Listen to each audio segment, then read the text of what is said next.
Hello दोस्तों, नमस्ते, प्रणाम, जय श्री राम जी, राधे राधे। आप सबकी स्वागत करती हूँ अपने यूट्यूब चैनल में। मेरी प्यारी बहनी दीदी माताएं को स्वागत है हमारे चैनल में।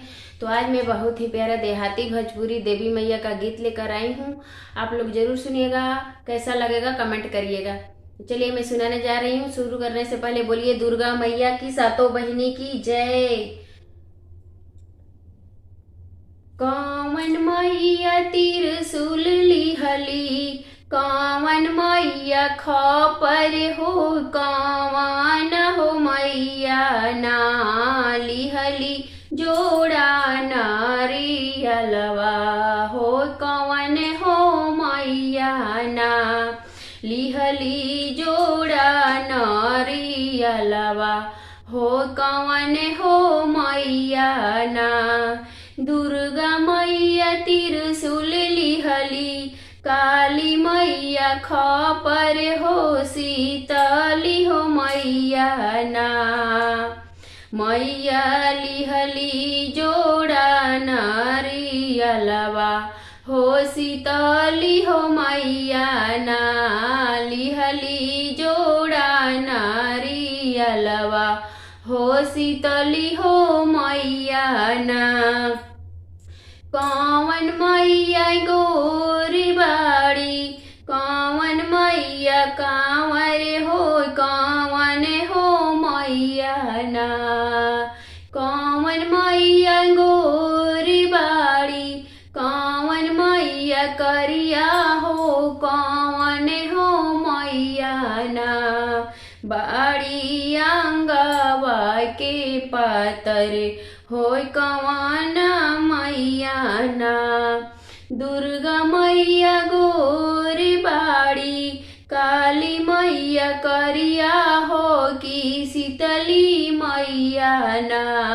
बाड़ी अंगवा के पतरी हो, शीतली हो मैया ना। बाड़ी अंगवा के पतरी हो, शीतली हो मैया ना। कौन मैया चुनरी ओढ़ली, कौन मैया पियरी हो, कौन हो मैया ना। करस सोर हो सिंगार वाय, कौन हो मैया ना। दुर्गा मैया चुनरी ओढ़ली, काली मैया पियरी हो, शीतली हो मैया ना। करस सोर हो सिंगार वा, शीतली हो मैया ना। करस सोर हो सिंगार वा, शीतली हो मैया ना। कौन मैया शेर चढ़स, कौन मैया हथिया होय, कौन हो मैया ना। करस गदहा के सवरी या, कौन हो मैया ना। करस गदहा के सवरी या, कौन हो मैया ना। शीतला मैया से दुर्गा मैया शेर चढ़स, काली मैया हथिया हो, शीतली हो मैया ना। करस गदहा के सवरिया हो, शीतली हो मैया ना। करस गदहा के सवरी या, शीतली हो मैया ना।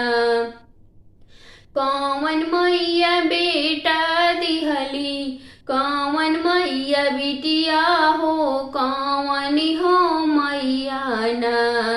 देली हमारी सुहागवा हो, कौन हो मैया ना।